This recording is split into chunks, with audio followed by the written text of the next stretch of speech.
This common card can do everything and is one of the best and most efficient defense reactions since the inception of Flesh and Blood. If you haven't played it yet, then take a deep dive with me and see for yourself what this Swiss knife of a card is capable of. Welcome to the Crazy Brew, I'm Jan and today I want to talk with you about all the magic tricks that Sink Below can do. Let's take a look at Sink Below. Sink Below is a zero-cost generic defense reaction.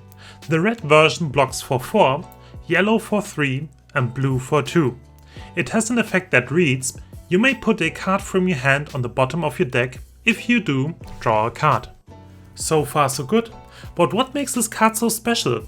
It doesn't really look like fireworks at Everfest. It is a combination of being a super efficient defense reaction and having a card cycling effect that brings a lot of power to the table in various ways and makes it one of the most flexible cards that every hero has access to. Let's start with the basics. Red Sink Below costs 0 resources and blocks for 4. In the game of Flesh and Blood, attacks with power 4 or greater are harder to block. Your average card blocks most often for 3 or 2. If you have to defend an attack for 4, you have to make the decision on how to block most efficiently without committing too many resources. Defense reactions, especially zero cost ones, help you to cover those attack values as efficiently as possible, and Sink Below achieves just that. At baseline, this is already amazing. Once you play Sink Below, its ability allows you to put a card from your hand at the bottom of your deck and draw a card. And it is this effect that allows you to do some crazy things. First of all, drawing cards is always great, no matter which card game you play.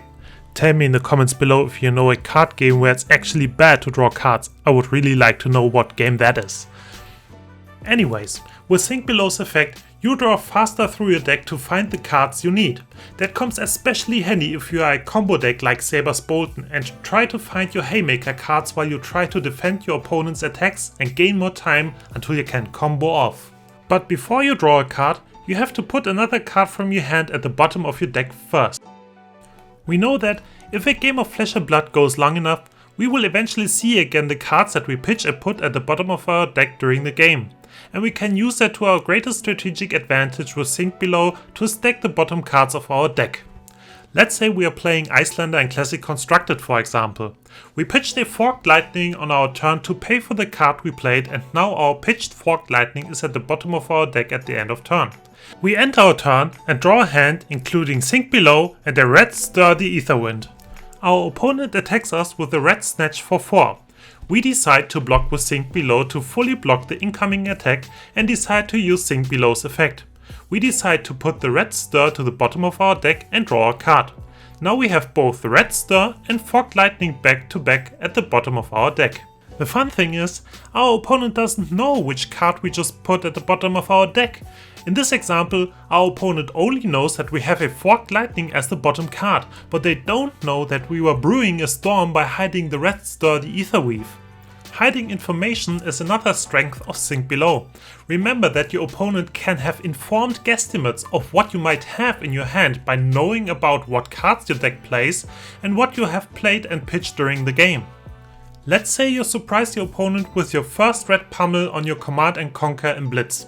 Your opponent will be extra cautious and try to make informed decisions when you might have your second pummel. Now let's say you actually draw up a hand with pummel, Sink Below and 2 other red cards.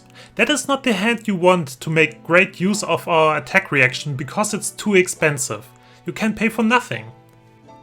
Now your opponent attacks you on his turn, and now you can defend the attack with the Sink Below and use its effect to hide the pummel to use later in the game. Your opponent didn't even know that you have drawn the second pummel because you have hidden it with Sink Below and has to play extra cautious going forward. That allows you even to bluff a pummel and bring your opponent into an uncomfortable position to decide if they want to overblock to save themselves from the bluff pummel or call your bluff and block just enough to cover your attack. So far we could say that Sink Below is an important piece in 4D chess. The options that Sink Below offers you through its simple effect adds a lot of depth to the game. Last but not least, Sink Below helps you to shape your hand and make it more playable. Remember the all red hand from the last example where you have hidden the red pummel?